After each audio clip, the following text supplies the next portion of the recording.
So 12th century onwards, we can tell you some of the important events that happen here. Now you might come up to me afterwards and you say, hey Charlie, you know, you look at this vast vista you've got all the way around here. There must have been something on this hill even before the early 12th century. And I'd agree with that. There must have been something here. But what? It's what I tend to call a lot of the maybe, possibly stuff. And I tend not to do this on the tour so much. If I start telling you what might have been here, we would be here a long time. But I will do this one very quickly. So I think you'll agree that it has to be a certainty, this one. 7980 AD is when the Romans came up through Scotland. And the Romans getting as far north as near Aberdeen. Now, you start looking at this, surely the Romans must have had a signalling station, we think, on here. There might have been something more important. The reason there's a question mark on it is what was found. One Roman coin is all as recorded has been found on this hill. What happens later when this is built, because this is more or less, it's not that far down, you hit the volcanic rock, so this makes it very difficult to get underneath to get that earlier evidence. I think you'd agree with me, it must have been the case. We know, even before the Romans, 3,000 years ago, there's evidence of Bronze Age people living on the hills just across there, and you would have thought the same. Surely if they were living just across there, they would have used this as well. Anyway, as I say, 12th century onwards I think is probably enough to cope with, isn't it, in 50 minutes? Can you put your hand up if you have been here before? Has anybody been here before? This is safely, you can say that this was the most important castle. There's three things for me on this. One, castles are about defence. That's why they build them, of course. There is a history here of wars, battles fought. There are at least 6 battlefields just below you. I say at least, you know, you talk about what was described exactly as a battle, as skirmishes and so on, but there are at least 6 battlefields just below you. Civil War, Scots fighting Scots, the wars between England and Scotland, wars of independence fought just here below these walls. Cromwell's soldiers, as we know, not everywhere. And then the later Jacobite risings. There's so much history with the battles that happened on this. That's one of the 3. The second is the Royals. Now, if you've been to Edinburgh Castle or you're going, you'll find out, of course, that the Royals were there, and well, you can see those 2 bits of the hills just across there were Falkland palaces, and halfway between here and there you've got Linlithgow Palace. The Royals moved about, spent so much of the year at each place. When they came here, these buildings, as we'll see, they are quite special. Well, I'll say this now, this royal palace is regarded as Scotland's, as Britain's finest Renaissance building here at this castle. So we've got the battles, we've got the royals. It's number 3. You can't get this anywhere else. And what makes this castle so very important? Well, it isn't here. It isn't in the castle. It's just outside it. On the walls at that side, if you look below, you'll see a bridge. Stirling Bridge. Now, you think about it, a bridge of course improves the movement of people and goods. That bridge did a lot more, because there you've got 1/2 of Scotland, the lowlands. I shouldn't perhaps say this, I said it on the earlier tour, I don't know if it is going to be now or not, but if that did just haze lift or whatever, you'd see the mountains and the highlands over there. You've got 1/2 of Scotland there, the other half of Scotland there. And in those days, the only way you could get between the two was a bridge. Now, any invading army was going through Scotland. They had to come just here. So, of course, you held this. You held that bridge and you secured the most strategic point in Scotland. It was said that you held Stirling, basically held Scotland. If you haven't already seen the bridge, if you go to the walls, as I say, that side, look below it. The one you see down there is 14, possibly early 1500s. It's regarded as the finest bridge like it in Scotland. In 97, one of these important battles that I mentioned did take place at the bridge. 1297, it's called the Battle of Stirling Bridge. A great Scottish hero. Anyone wants to suggest who this could be? Great Scottish hero? Bruce? Oh, no, he comes in a minute. You were saying Wallace. William Wallace has a famous victory against the forces of Edward I, Battle of Stirling Bridge. The reason you're seeing the Storm Tower, by the way, is the National Wallace Monument, telling us where Wallace himself, he stood there all those years ago. Many years later, Mel Gibson did stand there as well, if you do remember that. I had to stop saying that, but he always gets a smile. Mel, yeah, and the European premiere for the film, by the way, was at the Arts Centre just below it. The other great victory the Scots having against the English, you mentioned Robert the Bruce there. That's there, the Battle of Bannockburn, just where the buildings are finished there. 1314, that battle, and that was against the forces of Edward II of England. Now, for you coming to look round this castle, people come up to they say, oh, the castle of Wallace and Bruce. Well, Wallace and Bruce didn't see any of this, because the first thing Bruce did after his victory, 1314, Robert the Bruce ordered the taking down of Stirling Castle. He said, get rid of it. The reason they do give us really was to stop the English getting back on the hill and holding it against the Scots again. I say again, underneath here where we stood is an exhibition. Have a look at that later. I think it will cover even more things that I'm going to tell you. And one of the panels in that will tell you the times the English held it, the Scots, the English, the Scots, the English. 8 times it changed during the Wars of Independence. So the oldest part of this that I can show you as we go through it is from around 1381. That is the oldest structure that we'll see.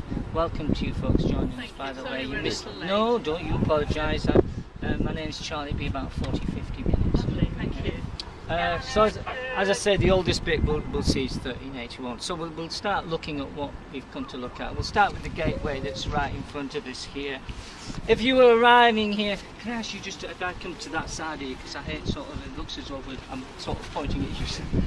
If you're arriving here, around 500 years ago, in the early 1500s, this would have been the main entrance to the castle. Not the one you came in behind you. All this that was stood on and behind you is about 300 years old, so forget this bit for now.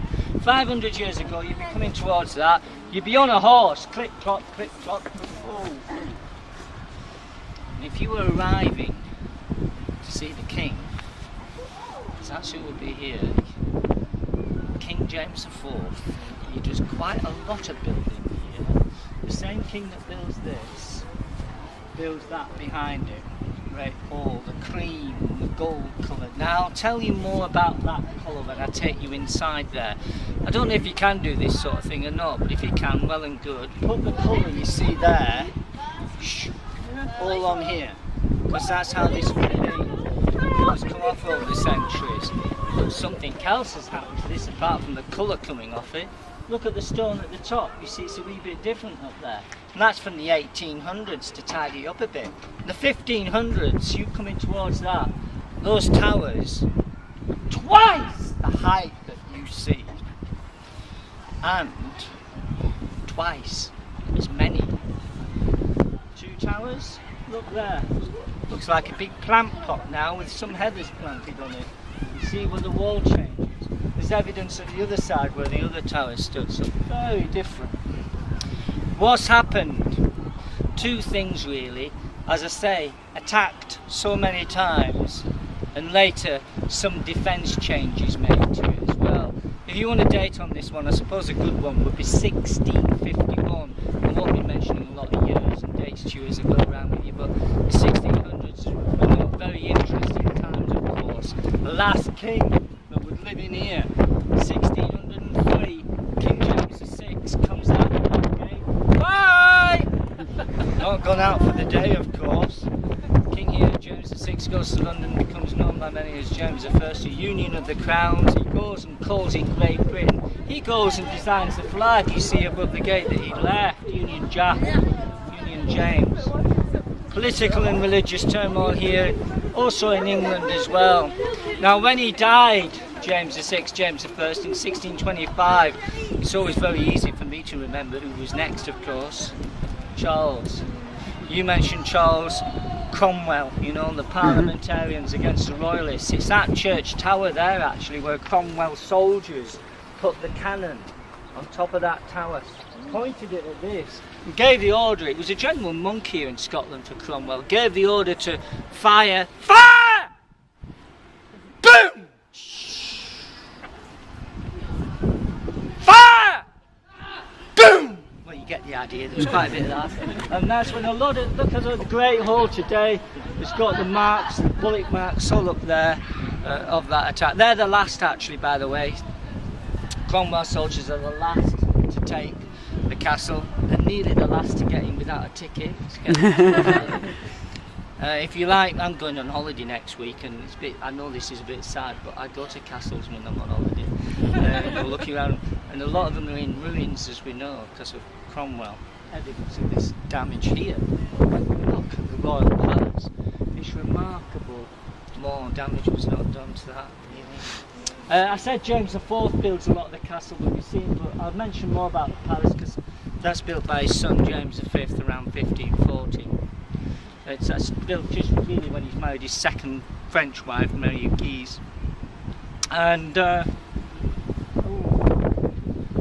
it is at this time thinking about this, because all this isn't here. Cannons are getting better by now. This is starting to look very weak defensive wise. 1689 was the first of the Jacobite risings in Killiecrankie. They really know that this is going to be attacked and something has to be done. See the tower there? There used to be a tower just the same over there. They took the tower down, put 3 cannons on it. They built all this, 1710, 1714, ready in time for the last time. This is the last castle that's attacked on British mainland. On his way back from Derby, another Charlie, of course, Bonnie Prince Charlie. Now just through here, I'll show you some of the damage you can see from that last attack here, and then we better get ourselves inside some of these places as well.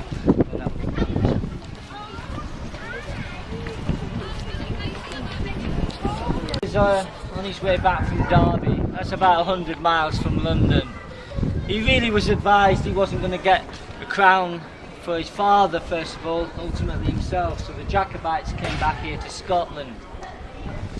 You get a chance to go down into the town of Stirling. Some of the town walls still remain. They say they fired about 30 shots into the town. BAM! BAM, BAM, BAM, BAM! BAM, BAM, BAM, BAM! I'm not going to do the full 30, yes, please don't count. The town council had a meeting, decided pretty quickly to surrender. So the town gates were flung open, Bonnie Prince Charlie marches into town, then decides to get the castle. Now, we're talking about the importance of Stirling Bridge. Just where these people are here, that's a great place to view the bridge. Right at the side of Stirling Bridge is the Gowan Hill. That's where Bonnie Prince Charlie put his cannons, January 1746. BAM! BAM! And what we'll do this pretty quickly actually. We're going to try and recreate the sound of that attack. So this is your chance to give me a quick loud boom. A bit louder than that. I'll stand back a bit, it gets a bit scary at times. See what you can do after 3. 1, 2, 3! Boom! Wow! You've been practicing on the bus on the way. Don't do that to the coach driver if you want a coach runner. I cannot ask you to do better than that. We always do 2, so we will do 1 more. Just, I'd say this, when you look at Stirling Bridge, you might see the trains go by, and that's how I go home tonight. I get on the platform, and they sometimes come up to me and say, hey, you heard it today. You must be really after. See what we do. 1, 2, 3! Boom! This is the only side of the palace you will see as such damage. Look up at the top again, covered with the bullet marks. There's certainly weathering going on with the statues as well, but as I say, evidence of that attack. But no, Bonnie Prince Charlie does not manage to get in here. I only do 2 of these what ifs, by the way. This is the first one. What if he had got in here? Because we always talk about the possibility that had he got the castle, he might just have had a chance to rebuild an army here in Scotland. He doesn't get the castle, so of course he goes north, and Culloden, just outside Inverness, last battle for British soil, because he didn't get in here. Should have bought a ticket. I've never done that bad job. I told you they took the tower down there. I told you they built all that. But I better really show you what secures the victory here. And as they say in pantomime land, it's behind you, this here. So I'll just come to this side of you. And this area here is where the kitchens that extended up the way. They reduced those kitchens to create this grand battery facing that Gowan Hill. So it's this that secures the victory for the British Army on that time. Underneath all this, all the surviving medieval kitchens, do not miss visiting these. The entrance is just down, oh, someone's just appearing there. It's just down this way, and that will take you all there, so do go and explore that. As we're so near it, I am going to show you that oldest part of the castle from 1381. 1381, that's the time of the first Stuart monarch, Robert II. He was the grandson of King Robert the Bruce. Later, as you're going around the castle, you'll probably come across this board showing you the Stuart lineage from Robert II. Well, when you see all those royals, they would have come in and out of here. There would have been a doorway at the far end as well, but not as the design that you saw it. But this was used as a way in and out. The posterns that were off at the far end, the doorways as were closed off again during that Jacobite rising to improve the defence. If we think about this, I suppose it makes it good for me visiting now. It means you can't really get lost here. There's only one way in and out now, where you're caving up there. These buildings down here, it's where the kennels were for the hunting dogs. They were later converted into gunpowder storage places. Now, today, as you've seen, we get a lot of school visits. So one of these we do use as a schoolroom, and one we use as an exhibition space. Historic Scotland, we actually look after over 300 monuments throughout Scotland, and the environment and green issues is on everybody's agenda today. We've got an exhibition about that down here. There's one at the end, you can go inside, see how the gunpowder was stored. Now, when you look at those barrels, there's no gunpowder in there today. If you've gone in there with your shoes on, wee bit of a spark, boom! That is the last one.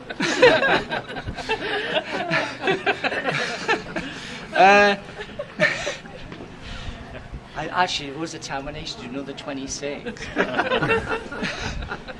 better not tell you about that one. There was a 26 gun thing going on in the hall at one time. It's exhausting. Very end of here is the tapestry studio. Part of the major works of restoring the royal palace was to recreate a set of medieval tapestries. Tapestries that have been made, you'll see in the Queen's room. The last piece of the 7 is being woven now as I speak. Down there you can see this remarkable work taking place. There's just a few months left of that one down there. I better mention it this time. The castle, we close at 6 o'clock. The tapestry studio closes at 5. There's only one other place that closes earlier, and I'll mention it when we look at it. As we're coming back here, thinking of all those royals that are coming in and out of here. The few years I've been here, the castle's been used for filming on a number of occasions. But one film that was made before I came up here, Walt Disney's version of Kidnapped. You are now walking in the footsteps of Michael Caine, and not a lot of people know that, but bad joke for that was. This way. Having just showed you the oldest structure, the North Gate, 1381, as a building facing us here, commanding the highest point of the Castle Rock, and we call it the King's Old Buildings. It's 15th century. I said James IV built a lot of the castle that we see, the king who built the Great Hall here. Well, he had a good view of that because that's where he lived. And again, if you can do that sort of thing, the colour you see there, all on here. The building has seen quite a few changes to it. Now I know this next bit I'm going to ask you to do is a bit difficult. This, just for a moment or two, I want you to think that I am the king. And James IV, and I'll try and do this a bit quicker actually, I'm going towards my house. Look where I'm going. I'm going to go to the door. If I'm going to the door,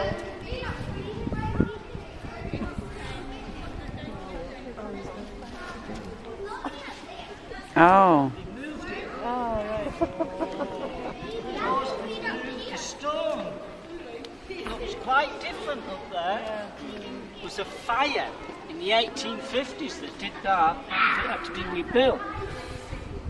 Well, this building does actually explain why for many years we could not go into all parts of the castle that I'm just going to take you into now, even the time that I've been up here.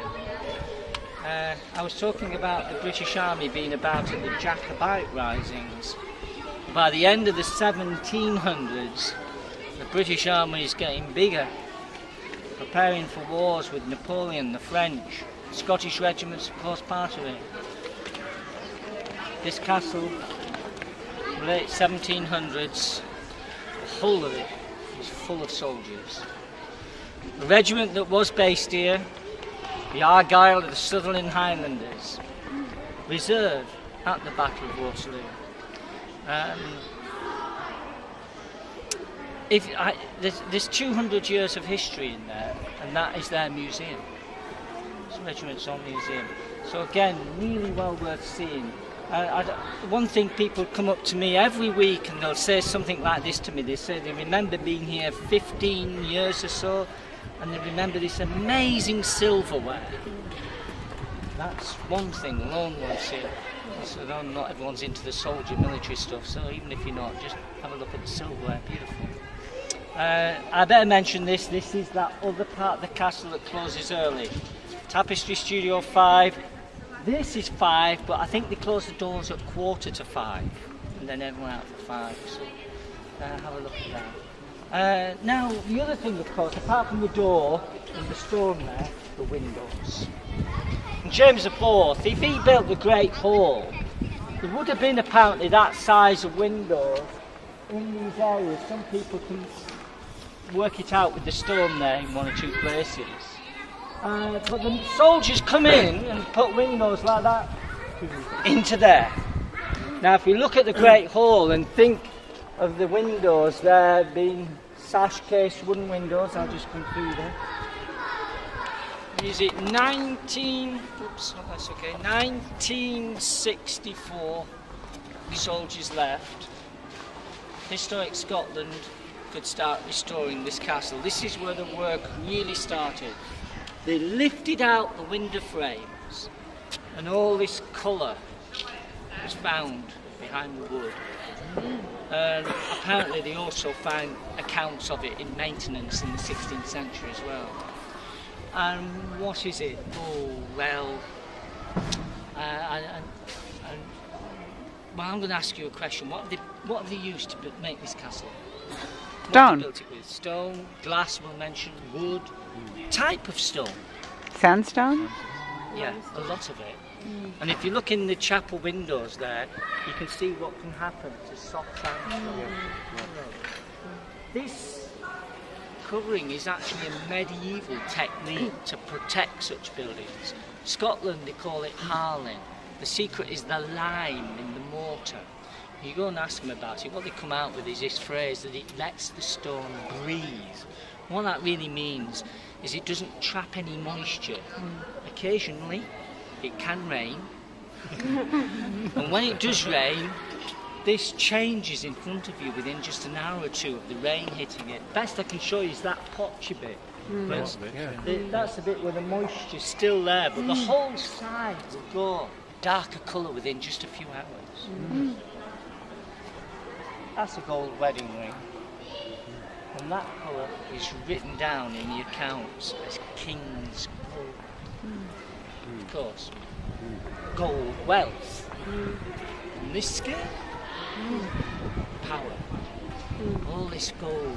I don't usually mention this on the tour. I usually tell you just to go and look at the film on the top floor of the palace, and there's a film that shows you all this, and as it finishes, every statue, of which there's over 250 carvings all around there, would all be different colours, bright colours, and behind, again, all this gold. Very bright.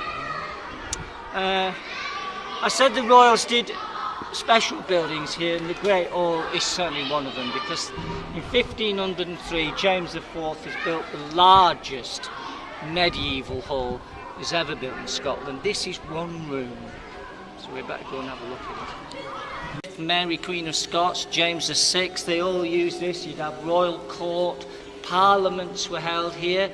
You see the kitchens, don't miss those. You'll see all the food for the banquets. I mean, my goodness me, did they certainly knew how to party in this building.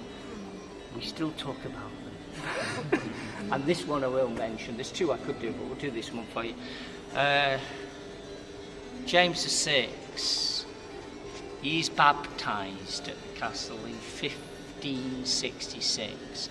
His mother, Mary Queen of Scots, she's gone and invited ambassadors from all around the world to come and celebrate in here. She wanted to do something special. Well, we know she went to Edinburgh to borrow some money. £12,000 is what she borrowed. In today's money, that is something like nearly 2.5 million. I think you'll agree you could put on not a bad party for 2.5 million. 1, 2, 3, 4, 5 huge fireplaces. Those fires were kept fully burned. They weren't allowed to go out while the party lasted. They were kept going for 3 days and 3 nights. That's how long the party lasted. Imagine the feasting, the drinking, the dancing, and just imagine the dancing on the 3rd night. That must have been something else. It is the first firework display ever in Scotland, 1566.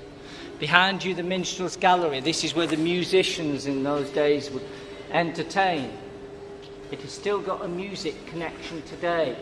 You unlock the castle, the CD player is in the far corner.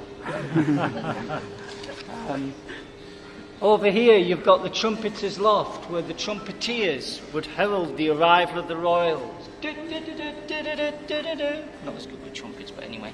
If you were coming to such a party, this is the way that you come in. It was the first time they built a bridge that links it to the royal apartments. The bridge there is a replacement one now. The royals would come. Oh, if it isn't every week, it is certainly every month. They do have parties in here. Weddings, corporate business events, award ceremonies, this sort of thing, you know. So if any of you do fancy having a wild party here, just do ask me. I'll put you in directions for inquiries. You can hire the place out. People do. It would change so much when the soldiers came to use it.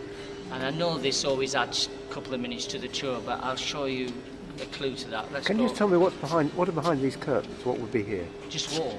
Just wall? Yeah. Not tapestries or portraits? No, sorry, sorry, your question was behind there. Yeah. You're asking, yes, okay. What you're seeing today is a design that's contemporary with the building. Right. It's a Victorian Albert Museum in London that keeps records of every design and the period that they're from.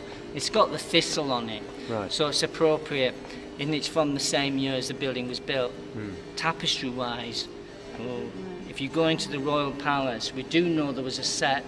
James V actually had over 100 tapestries, and they can't find any of the tapestries that were here, because of course the royals would take everything with them when they move about. And they did find a set that translated as the history of life of the unicorn. So knowing that there were tapestries in the royal apartments with unicorns on, there's only 2 surviving sets in the world. There's 12 sets of tapestry in the world, I should say, but there's 2 of those sets that have unicorns on. Paris have a set called The Lady and the Unicorn, and in Cloisters in New York is where they've got a set called The Hunt of the Unicorn. They chose The Hunt of the Unicorn to reproduce, so even though those tapestries were not here at the castle, they're the closest they've been able to do for the royal apartments. When you go to the studio, you'll find that those tapestries, 13 years work, £2 million, to do what maybe would fill 3/4 of this walls. Yeah. We do know there was a set apparently called Hercules. I think it's the 12 tasked Hercules. If we were to cover these walls with handmade tapestries, 13 years, you'd be looking at 30 some years, and I don't know how many millions, because that's what they costed those tapestries in 2000, over 13 years work. You'd be looking at 30 years work, and I don't know how many millions. Yeah, thank you. But hey, if you've got it and you're interested, you know.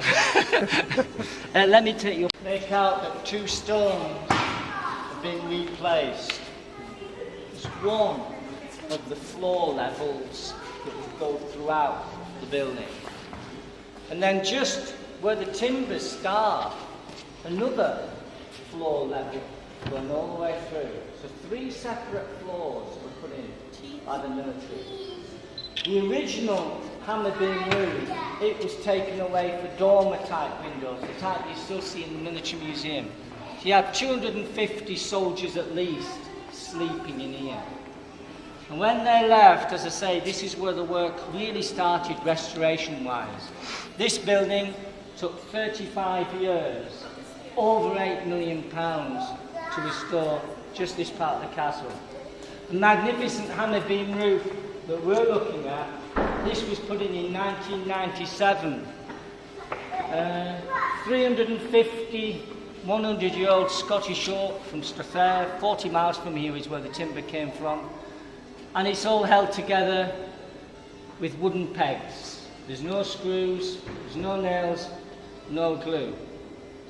People often remark that it's very similar structure to that of a ship. The very same time James IV built the Great Hall, 1566 we were saying, is the date above the door, 1594. They're not baptised in here. You might remember at the beginning I talked about a 12th century chapel for King Alexander III. There's 1 or 2 stones of that remain of the building that's going up in the corner. Now, you might be thinking military changes. No. Royal changes made here centuries ago. And we know that because of where we are stood. Just here, you can see cobbles marking out an area. This was one area that archaeologists could get part down and evidence of this chapel. This would be where James VI was baptised. His mother, the most famous queen mentioned here in Scotland, Mary Queen of Scots, aged 9 months old, crowned here. Who knows, maybe just where you stood, maybe. Oh, that might be that part actually. And we just mentioned Flodden in there, James IV dying on the field of Flodden. We of course get James V crowned here. A lot of history under here. Now the reason this is, we do know why this isn't here. There's accounts in Edinburgh telling us of the very poor state of repair that this was in. It did need a lot of work doing to it. But hey, if you've got the money to build that, why not repair this? We talk about this at time to time. Well, you look at the shape of everything going like this, look at the entrance to the hall there. Surely this structure is partly in the way of that. So maybe that's another reason why this is built. We do know this actually. This had to be ready. It had to be ready in time for a very special occasion, and it took 6 months to do that. Maybe a week, just over a week over 6 months. So, you know, you've had kitchen extensions done or anything, you can't help but appreciate that one. Let's go and have a look inside. And it had to be ready for the baptism for the king's son, Frederick Henry. We call him Prince Henry. He was born here, the castle in the palace across there. Now Prince Henry, of course, had he lived, he would have been Henry IX.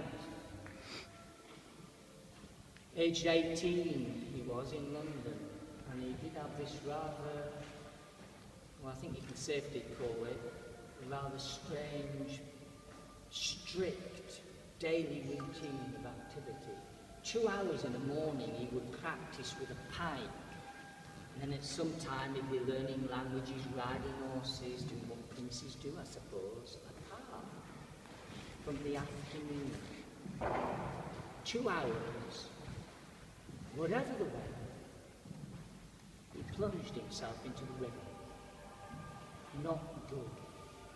He drank a bit of water, caught typhoid, never made it. Now, you might remember I said I only do 2 what ifs. This is the other one. What if he had made it? I think we'll all agree on this one. That almost certainly would not have been from when the Civil War started in England. He would have handled things so differently. Born in the palace over there. Anyway, try and cheer you up a wee bit. Had that been the case, of course, we might still have those 4 big round towers, and we'd all have a lot more castles to go and look at with roofs on. But to be, of course. The painting, I better mention this because this is a bit different. This is painted a bit later, 1628. It's an English artist based in Glasgow called Valentine Jenkins. Why? They painted that. Remember, the royals are down in England. Surely they haven't painted that for soldiers that may be about. No. Somebody is coming to visit. James's other son, Charles I. Now, when you're here at the castle, if you look over the walls over there, in the fields below the castle, quite an area of these raised shapes. Charles I sent over £500 just for gardens to be made for his visit. And this is done for Charles. The story is here that apparently Charles was going to use this castle as a base in Scotland. Very much like the Queen today comes to Hollywood and Balmoral for so much of the year. Charles I had this in mind. He came, he looked at the gardens, he looked at this. It doesn't come off, does it? Shoot! His head came up instead. But this is a reminder of all this, because what you're seeing there, the honours, the crown jewels of Scotland. You visit Edinburgh Castle, of course, that's where you'll see Scotland's crown jewels. You've got the letter O for Rex, Latin for king, then you flip to the other side, you've got like a C and a 1 for Charles. Now I'm just going to finish the tour across in one room in the palace. I don't take you all the way around because people in costumes are doing little pieces. When we go across there, you're going to see a lot of this all over. A lot of I's and 5's. I is Jacobus, Latin for James. It's where this word Jacobites come from. Jacobus, supporters of the Jameses. Could this be an I and a 6? But I just told you it's a C and a 1 for Charles. I see you've got a guide, but yours is out there. Can I just very quickly? What I'm doing here, by the way, it's one of the things I've got to tell you as I go around. I'm not only telling you, I'm showing you a brand new guidebook. Well, it's 2 years old now. And when you look at this later, you'll see that this, we say Charles I. That's what Historic Scotland says.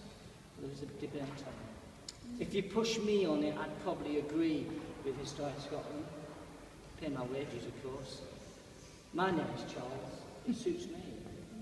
But I probably would agree with it because of the timing. But I'll say some people do have this other theory on it. One of the guides here, and I can perhaps agree with this, thinks that they look a bit different, and maybe the artist is perhaps doing both. I suppose it's worth mentioning this last thing about it, because nobody even had to think about it for 200 years, because you couldn't see it. In here, the military had put a ceiling. Now, somebody else could come to visit, Queen Victoria. It's just about that time, isn't it, that you get the railways. Once you get railways, you get people. The soldiers used to bring visitors round. In the 1930s, there's enough people in here being told about this that they couldn't see. The pressure was on for work to start for visitors. In the 1930s, that's the very first thing to be done. That's a long time ago. So just 2 years ago, we finished the restoration of the Royal Palace. Now, as I say, I'll just take you to the first room and give you an introduction to just what you're going to see and why you're going to see it as you do, because it's a wee bit different in there. Let's go and have a look at the Royal Palace.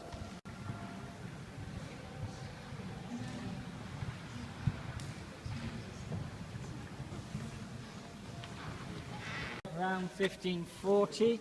Oh, so much tragedy to fill in about 3 minutes here, so I hope you can keep up with this bit. Oh, this is tragic.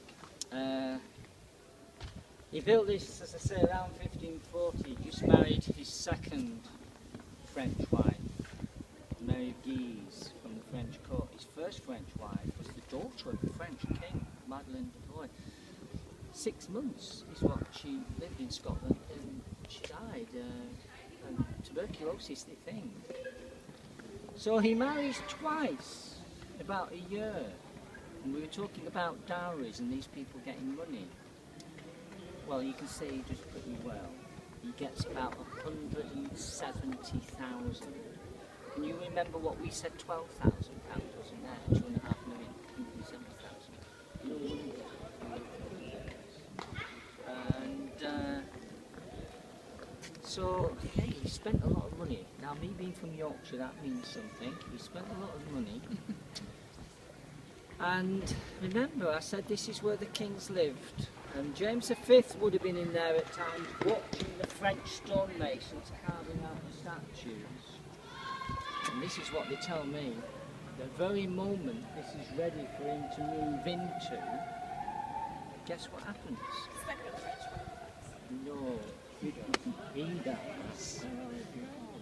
Age 30, probably a waterborne disease, they tend to think. Do you want me to try and cheer you up very quickly on this one? All right, better try and cheer. He's the first. You could say he's the first James to manage at least to die on the bed. James I, he was murdered at Perth. James II, he was really completely obsessed with following the technology of the development of the cannon too closely. He stood right by his own cannon as it blew up. James III. Now, James IV as a young boy was very poorly, and James III had been favouring the other son. So James IV did lead a rebellion against his father just below the walls here at the Battle of Sockeyburn. At the end of the battle, James III was done in with. James IV, we mentioned, died on the field of Flodden, so we could say at least James V does manage to die in a day. Anyway, the last thing, I suppose, is that you could say that he does look at everybody that comes in and out of here, because his eyes are on you now.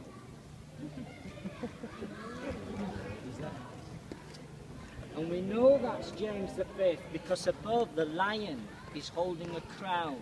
If you go and look at it closely, you'll see that I-5 that I mentioned, the Atlas James V. You're just asking me about the statues. I could go, but I better not. Up here, It's a 5-minute film, and that will tell you all about the messages that are there. And there's a free leaflet you can pick up. If you want me to come out in 2 or 3 minutes, I will do more if you wish me to on that one. But also what should be mentioned up those steps, as well as the 5-minute film about the statues, this castle is very well known for some remarkable carvings of wood known as the Stirling heads or the Stirling roundels. In the ceiling, in the King's room, you'll see the ceiling covered with all these carved faces. One man, a local man from Livingston called John Donaldson, spent 6 years carving in oak what we know as the copies. But up there are the original carvings from the 1500s, so 2 good reasons to go up there. Okay. Just the first room of the palace, just to give you the palace. And we do know it's the King's side of the palace because this I-5. Go through to the Queen's room, it becomes an I and an M for Mary Guise. I'll point at this. There's 2 things here. Anyone who's got a magic number thing, I see 1 or 2 of you have, each room will have its numbers, and this will tell you what room you're in. As I say, the people in costumes are through here as well, doing little pieces, otherwise I'd take you through. I think for me what's really different between the King's side of the building and the Queen's side is this. Furniture. James V, having died, had decided not to put any furniture in his rooms. Written down in the inventories, the number of carpets, the number of stools. Some fragments of Mary of Guise's furniture do survive in museums, so we've had things like that to work from. Please, if you do have any more questions about how we have tackled this, now's your opportunity. I'm just finishing the tour. I better mention one more thing. And actually, where's the gentleman who's got the guidebook that's out? I will show, because it's a very small group, I'll actually show you a picture of it, because it's a beautiful, it's a remarkable townhouse that's just across the car park. It's called the Argyle's Lodgings. You can visit this free today with your castle ticket. Just show your castle ticket and get a free visit for that. It's just across the car park. I better mention that too. It closes at 5:15, but again, you really want to be there for 5 o'clock to do it. It's justice, you know. I'm going to give that back to somebody else. Have a great day here. Thanks for coming and seeing us. Have a great holiday here in Scotland. You see my colleague Ryan here. If you ask any of us any questions you have. And Thank you very much. Thank you very much.